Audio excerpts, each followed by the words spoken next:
Welcome back to your channel guys. कैसे हो आप लोग? तो इस वीडियो के अंदर हम बात करेंगे उपनिषद के बारे में। देखो गाइस, जो उपनिषद होती हैं वो टोटल 108 है नंबर में।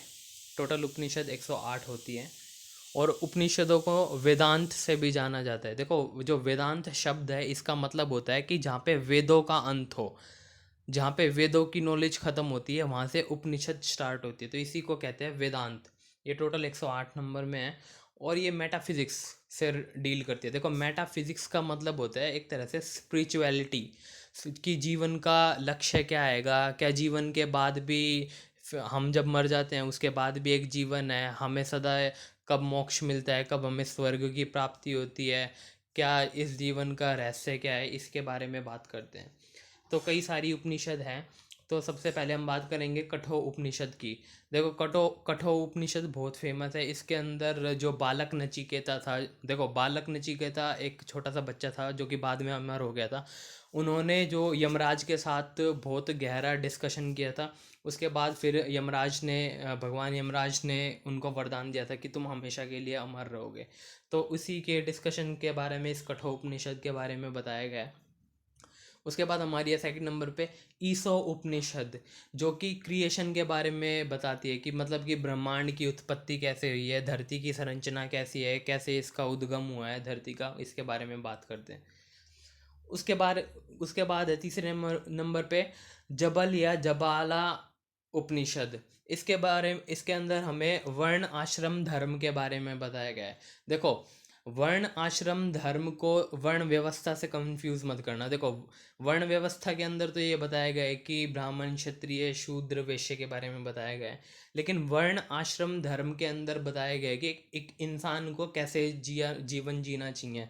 देखो, एक आदमी नॉर्मली 70-80 साल जीता है, तो इसके अंदर बताया गया है कि पहले जब इंसान पैदा होता है तो स्टार्टिंग में जब वो बच्चा होता है तो उसे ब्रह्मचार्य का पालन करना चाहिए। उसको मतलब कि ढंग से शिक्षा लेनी चाहिए और ब्रह्मचार्य का पालन करना चाहिए। अपनी जो एनर्जी है उसको संग्रह करके अच्छे कामों में लगाना चाहिए। उसके बाद गृहस्थ जीवन होता है, गृहस्थ काल होता है, उसके अंदर उसको अपने शादी करनी चाहिए, बच्चे करने चाहिए और अपना फैमिली का जो क्या नाम है, फैमिली का वहन करना चाहिए। उसके बाद जो तीसरी स्टेज है उसको कहते हैं वर्ण वनप्रस्थ। मतलब कि वनप्रस्थ, वनों के अंदर वो अपने घर को छोड़कर वनों की ओर निकल जाते थे। जैसे मान लो कि 50 साल के हो गए तो वनों की तरफ निकल जाते थे और वन में जाकर ही तपस्या करते थे।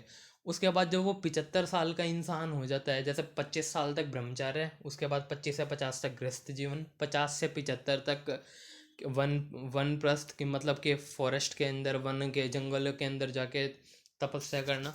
और जब 75 साल की उम्र के बाद उन्हें संन्यास लेना पड़ता था। तो ये चार वर्ण आश्रम धर्म हैंगे। चौथे को कहते हैं संन्यास। उसके अंदर इंसान संन्यास लेता है और फिर मोक्ष की प्राप्ति के लिए तब तपस्या करता है। तो जबल उपनिषद के अंदर ये बताया गया है। उसके बाद क्या नाम है, ये हमारी आती है बृहद नारायण को उपनिषद। बृहद नारायण को उपनिषद, इसके अंदर जो यनल वाक्य है, वैसे असली नाम था इनका यजन वाक्य है, तो इसके अंदर वो ट्रांस माइग्रेशन ऑफ सोल के बारे में बताते हैं। देखो, ट्रांस माइग्रेशन होता है एक जगह से दूसरे जगह चले जाना। तो वो बता, इसके अंदर ये बात की गई है कि जो क्या हमारी जो आत्माएं हैं वो भी एक शरीर को दूसरे शरीर, एक शरीर को छोड़ के जब हम मर जाते हैं दूसरे शरीर में मिल जाती है वो, या फिर वो सदा के लिए जो परमात्मा में विलीन हो जाती है, इसके बारे में बताया गया है। उसके बाद हमारी है मुंडक उपनिषद। देखो, मुंडक की उपनिषद जो आपने कई बार सुना होगा टीवी चैनल्स पे या दूरदर्शन के नाटक के पहले आता था, सत्यमेव जयते। इसका मतलब होता है इंग्लिश में ट्रुथ अलोन ट्रायम्स, की केवल सत्य ही आखिरी में जीतता है। सत्यमेव जयते, हमेशा सत्य की ही विजय होती है, इसका ये मतलब होता है। तो वही इसी मुंडक उपनिषद से लिया गया है। उसके बाद में हम बात करेंगे चंदोग्य उपनिषद के। इसके अंदर जो भगवान श्री कृष्ण थे उनके बाल जो अवस्था थी, उनके जो चाइल्डहुड था, उनके बचपन के बारे में बताया गया है। उसके बाद हम बात करेंगे कैनो उपनिषद। इसके अंदर पार्वती माता, जिनको पार्वती माता के बारे में बताया गया है, उनको पार्वती माता का दूसरा नाम उमा भी है, तो उन्हीं के बारे में बताया गया है। उसके बाद जो हम आखिरी डिस्कस करेंगे वो है श्वेताश स्वतारो उपनिषद। श्वेतास स्वतारो उपनिषद।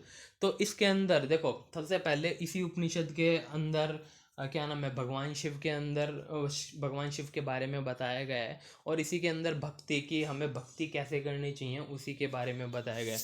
तो गाइस, हमने जितनी भी उपनिषद थी, उपनिषद क्या होती है, इनको वेदांत भी कहते हैं, ये क्या नाम है, स्पिरिचुअलिटी से और ब्रह्मांड की उत्पत्ति कैसे हुई है, इन चीज़ों से क्या नाम है, डिस्कशन है इन के बारे में। और हमने जितनी भी मेन उपनिषद है उनके सब के बारे में डिस्कस कर लिया। गाइस, वीडियो का यही अंत करते हैं।